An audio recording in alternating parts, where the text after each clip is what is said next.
to the world's Parliament of Religions. Ladies and gentlemen, welcome to the afternoon session of the opening day today, the 11th of September, 1893. We now introduce you to Swami Vivekananda from India and request him to address us. Swami Vivekananda.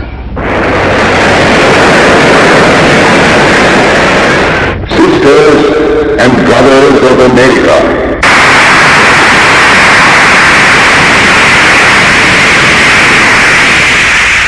it fills my heart with joy unspeakable to rise in response to the warm and cordial welcome which you have given us.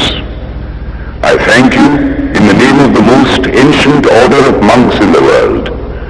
I thank you in the name of the mother of religions. And I thank you in the name of the millions and millions of Hindu people of all classes and sects. My thanks also to some of the speakers on this platform who, referring to the delegates from the Orient, have told you that these men from far-off nations may well claim the honor of bearing to different lands the idea of toleration. I am proud to belong to a religion which has taught the world both tolerance and universal acceptance. We believe not only in universal toleration, but we accept all religions as true. I am proud to belong to a nation which has sheltered the persecuted and the refugees of all religions and all nations of the earth.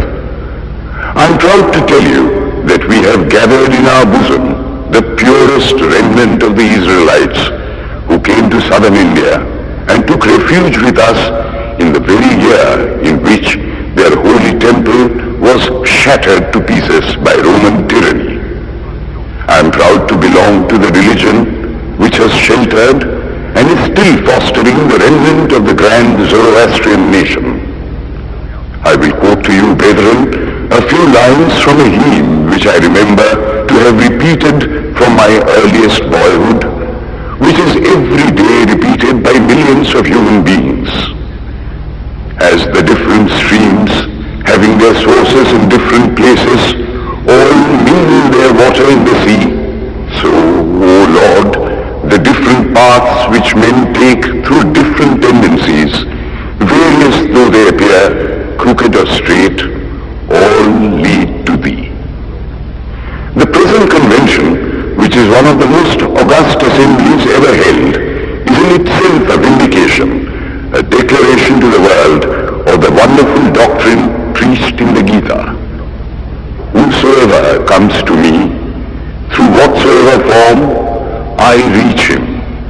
All men are struggling through paths which in the end lead to me. Sectarianism, bigotry, and its horrible descendant, fanaticism, have long possessed this beautiful earth. They have filled the earth with violence, drenched it often and often with human blood, destroyed civilization, and sent whole nations to despair. Had it not been for these horrible demons, human society would be far more advanced than it is now.